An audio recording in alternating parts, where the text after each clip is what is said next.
يلا تعال معايا عند أبو صاصن. مين ده؟ إزاي عايش في المنطقة وما تعرفش أبو صاصن؟ ده أشهر سمسار هنا. عرفته. بيني وبينك أنا عايز أشتري محل، الوظيفة مش سكتي خالص. هفتح كوفي شوب. انت بتفهم في الكافيهات يا فتحي. إيه يا أبو رعي؟ الموضوع سهل خالص. أبو صاصا مش سمسار، ده مسكل خطر والبوليس بيدور عليه. ماليش دعوة، دي حاجة تخصه. بلاش. قوم يلا تعال معايا. يا ابني بلاش. الحكومة بتلف في المنطقة، ما تيجي نمشي؟ يا عم ما تخافش.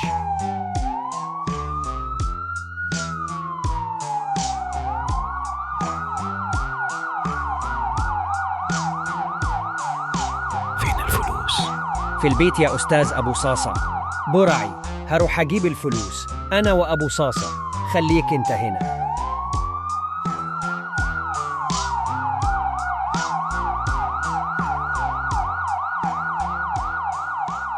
تم اليوم مداهمة منزل الرجل الخفي الشهير باسم أبو صاصة، وتم إلقاء القبض عليه في وكره الجديد، ومعه كثير من المسروقات، وقد أبلغ عنه حنكورة ويعمل صاحب مقهى. من المعروف عن أبو صاصة أنه سارق محترف، وهو هارب من العدالة لأكثر من عامين، واليوم تم القبض عليه، وقد تم الكشف عن هويته، وقال أن له اسم آخر وأبو صاصا هو اسم الشهرة فقط، وقد أنكر المتهم معرفته بالمسروقات، وقال أنه جاء هنا هذا المنزل من أجل شيء آخر لم يفصح عنه إلى الآن، وجاري التحقيق معه.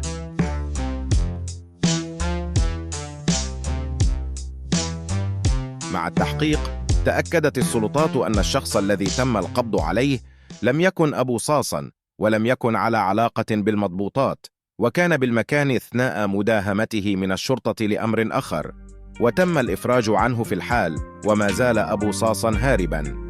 يا برعي، أبو صاصة كان في الأمان لولا إن حنكورة بلغ عنه.